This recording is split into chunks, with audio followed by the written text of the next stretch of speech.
having said that, Mr. Spengemann, you have the floor. Thank you very much, Mr. Chair. Good morning, Mr. Sajjan. It's nice to have you here. I'd like to thank you and your team here assembled with you this morning for your important work and your service to our nation. And I'd like to start out by asking you about Operation Impact, our effort in Iraq and Syria.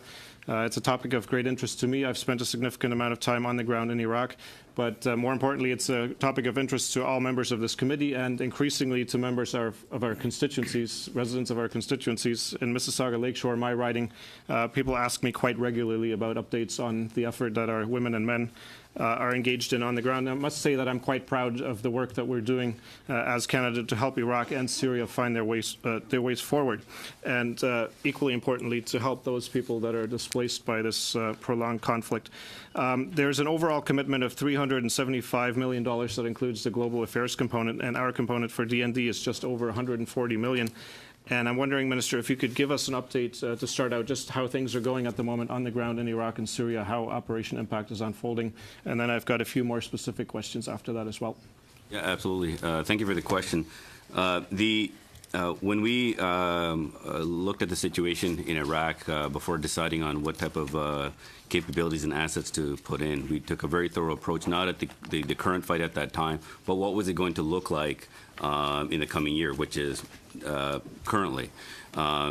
So the direct request was on intelligence assets and trainers, and not just any type of trainer, very specific to the ethnic breakdown and the complexity of what Iraq is, as you know very well.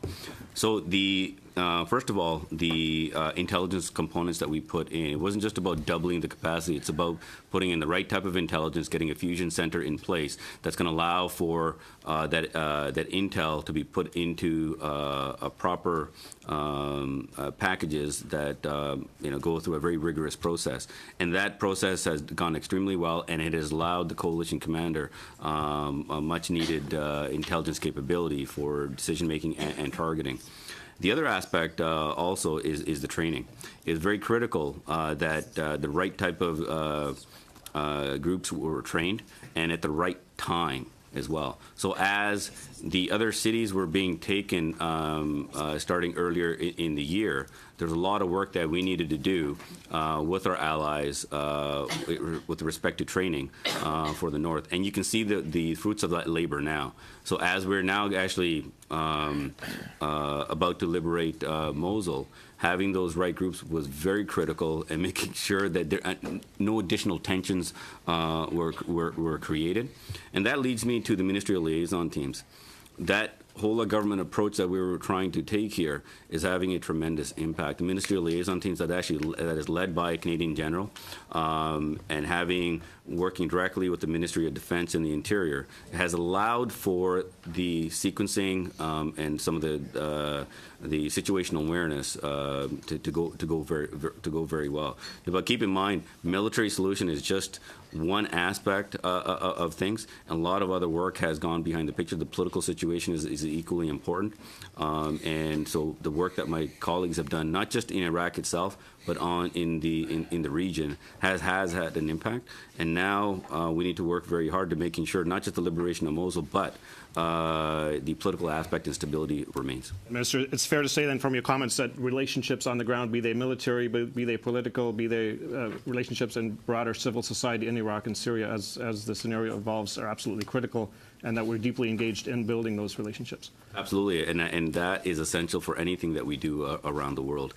Building those relationships, having that ability to have a much deeper understanding is allowing us in the North to have that success that we see today. Thank you for that. Minister, I'd like to ask you a question about our air assets that are involved in Operation Impact, and particularly the Griffin helicopters and also the Auroras. Could you make some comments on that?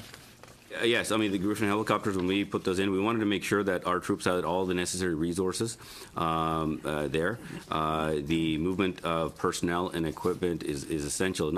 It saves a considerable amount of time, but also from a force protection aspect, it is absolutely critical when our troops don't have to use the road that often. Even though there hasn't been any type of a significant IED threat. We didn't want to be taking any risk to that, and just making sure that our troops had the resources. Our air assets, our Aurora, I mean, they have been doing great work from day one. But I actually want to highlight is the air refueler. That has actually gotten significant kudos because of the reliability of our air refueler. So when it comes to very important missions, I was told that they usually come to Canada because of the reliability of our air refuelers. Minister, on a different track, how important is the role to hospital in our efforts in Operation Impact?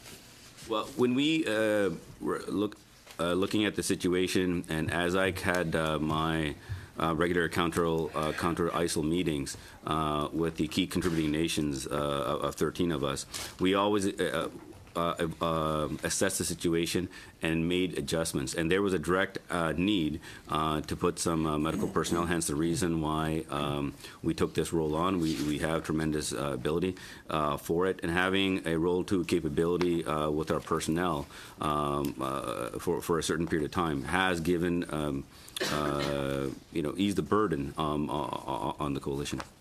Thank you, Minister. On the force protection side, I know there's a $6 million request for funding specifically for the area of force protection, and there's also an effort to work with NATO on counter-IED measures. To what extent are those funds going to be applied to Operation Impact and that effort with NATO to reduce the potential harm from IEDs? When it comes to missions, all those assessments are always done way in advance. I mean, making sure we have all the right tools, regardless of where we go. Those threat assessments are done, and but I can have the Vice talk to the direct aspects of those things. And I apologize to you for I'm unable to answer the specifics of where that money is going to be spent in the context of the mission, but it is. I will take that on notice and get you an answer as soon as It's fair to say then that force protection is definitely an aspect of Operation Impact. Absolutely. Okay. What specifically that line item is being allocated to, I can't say, but unquestionably, as the Minister has indicated, everything we do has a robust force protection element to it, and that is both at the individual level and also at the operational level in terms of how we ensure that the components that are there can actually look after each other.